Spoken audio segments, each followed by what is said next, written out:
my beautiful deep lovers, those who can love deeply. Welcome to my channel, The Healing Heart. I'm Calgan, you're you, and let's go through this together. And tonight I have an email from a viewer talking about a breakup that he's experienced just recently. And he wants me to have a look at a couple of points, and thank you for keeping it relatively short. So this one is a short-term relationship, and it's only sort of 3 to 4 months, I think. So that can make things a little bit difficult. But anyway, let's have a look. So he says, "Hi, Coach." Coach, well, thanks. My girlfriend and I of 3 months, and in brackets he says, "I acknowledge this is a short-term relationship, but we connected instantly, have been on a break for 3 weeks now." Okay, so you've been on a break for 3 weeks. It was a relationship of 3 months, and yes, you're right, that is pretty short term, which means that there probably hasn't been a huge amount of bonding that's happened so far. You said that you connected instantly. That can be a bit of a red flag for a couple of different reasons. And, you know, I'm just going by what you've written here, but you say we connected instantly. Well, you did, but did she? You know, that's the thing. That initial honeymoon stage can certainly come on like a wildfire. Been on a break for 3 weeks now. Things to be considered, okay? She had been in a long-term relationship before meeting me that she attempted to rekindle, but things did not work out. There's no indication the other guy is in the picture. Okay, so I wonder how long she's been out of that relationship for. If you say it was long-term. Additionally, she is 22 and I am 28.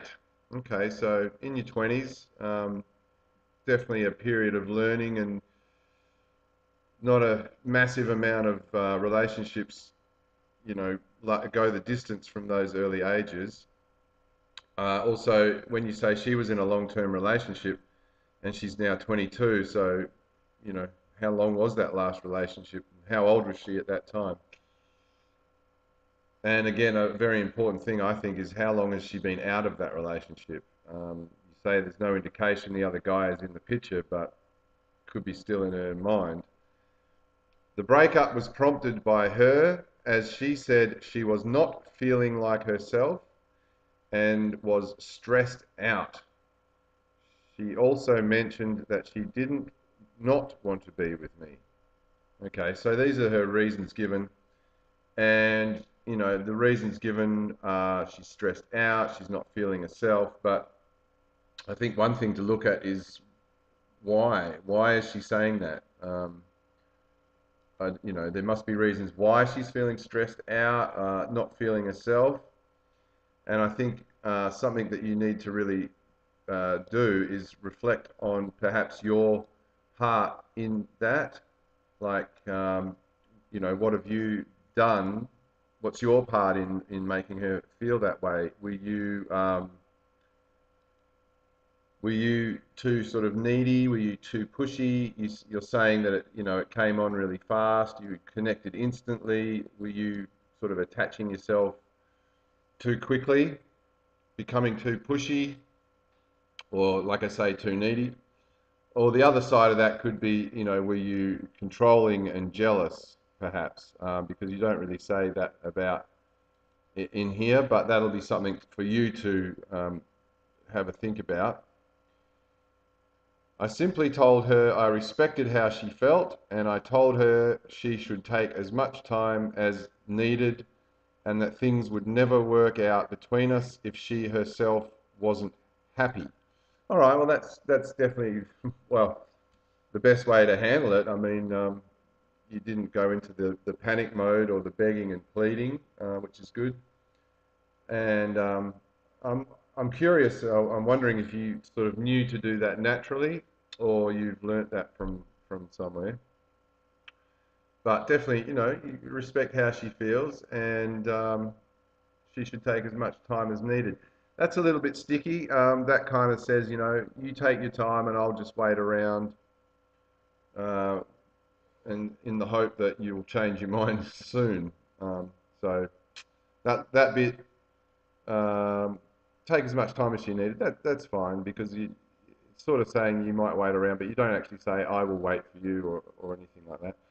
I also suggested that if we were to take a break and really wanted it to work, that we should not communicate.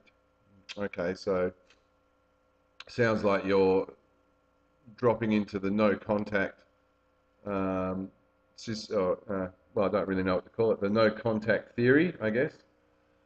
And that's good. That's giving her space. That means you're not going to go blowing up her phone or texting her or Facebooking or anything like that. So make sure if you're going to suggest that we don't communicate, that you then don't go blowing up her phone and stuff, because then that will just be confusing for her. Um, the no contact, I like to agree with the super coach, if you like, Craig Kenneth, where he calls no contact no reaching out. So basically, if she communicates with you, then you communicate with her. But yeah, like you've already stated, I'm going to respect the decision and give you your space. That's probably the best thing to do.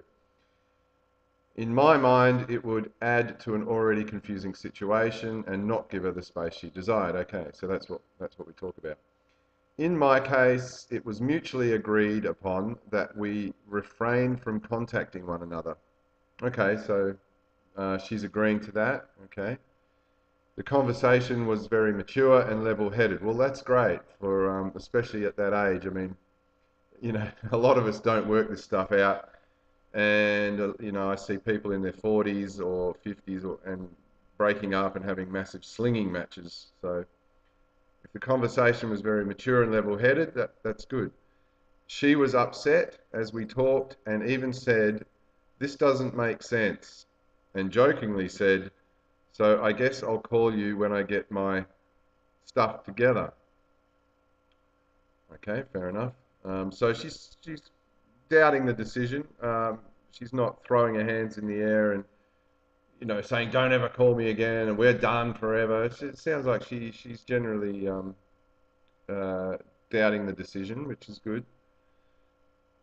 You then say, I would like to reach out to her soon, within the next week or so, and see how she's doing.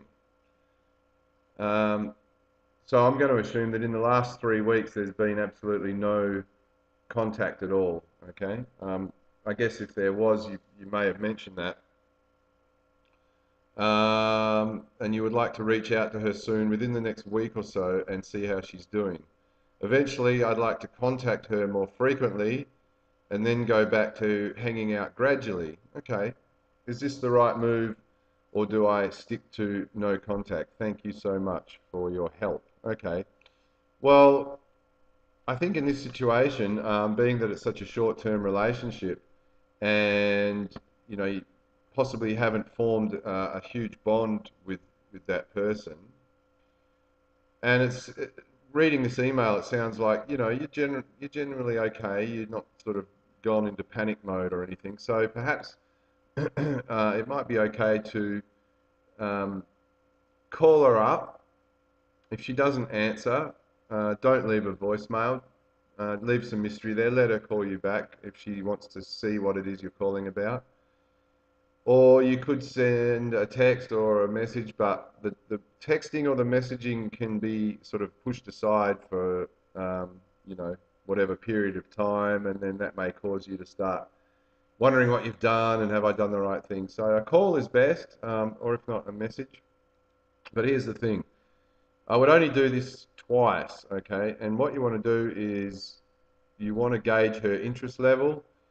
If when you talk to her, if she's happy to talk to you and sounds excited to hear from you, then that's great. You know, if she's just giving sort of one word answers or blow off answers, yep, no worries, okay. That's probably not a very high interest level at all.